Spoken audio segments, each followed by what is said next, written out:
Okay, so we're diving into a case today that really just sends chills down your spine. Yeah. I mean, a whole family just vanishes without a trace. Just poof. Gone. The Sutherlands from Ohio back in '92.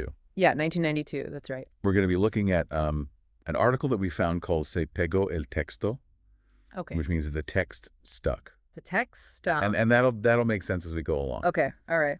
Um, but just setting the scene for folks, small town America, seemingly ordinary family, and then just gone. It's like something out of a movie or a nightmare or something. Yeah, totally. And that's what makes it so fascinating is kind of peeling back the layers and seeing what we can learn. Yeah, about the dark side of human nature, right? Exactly. So what do we know about the actual disappearance itself? So initially, right, like you come upon this scene, the family car is found abandoned at a state park.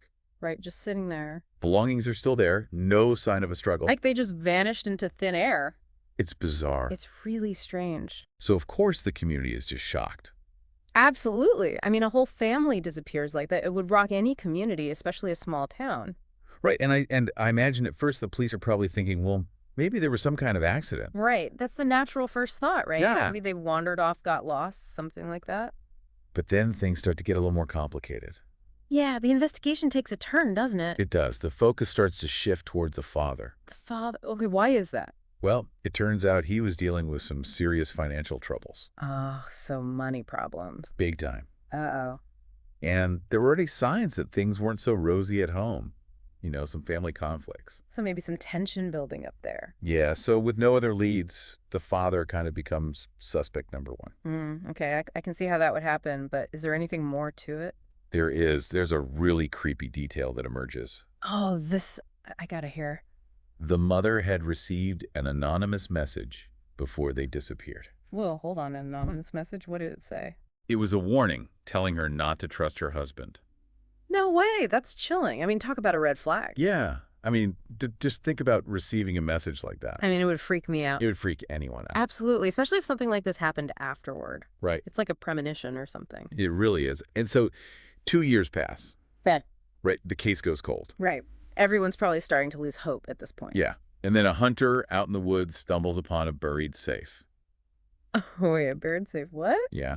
And inside is a note written by the mother. Okay, so this is like 2 years after they disappeared. Yeah, this is 1994 now. Wow. And what did the note say? So this note becomes like a key piece of the puzzle. Okay. She talks about how she's terrified for her life and her children's lives. Oh, man, that's heartbreaking. Yeah, she mentions this like dark pact.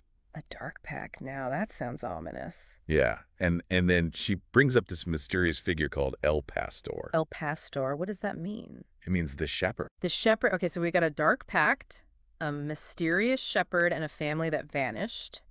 This is getting weirder and weirder. Yeah, so the police start digging into this El Pastor character. Right, trying to figure out who he is and what his connection to the family is. Exactly. And it turns out he's an ex-convict Uh-oh. with ties to the father. Okay, so there's definitely a connection there. Yeah. And through this, they uncover this crazy plan to fake the whole family's disappearance for the life insurance money. Wow, so it was all about the money, huh? Greed can really make people do terrible things. Yeah, it seems like it was a desperate attempt, to escape debt and start over. But what about the family? I mean, were they in on this plan, or... That's the question, right? Were they willing participants or were they victims? It's a scary thought. It is. And Yeah. it seems like the plan went very, very wrong. How so?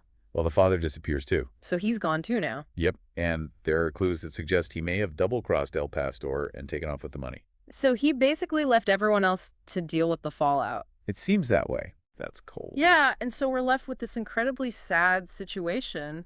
A family gone, a web of lies and betrayal.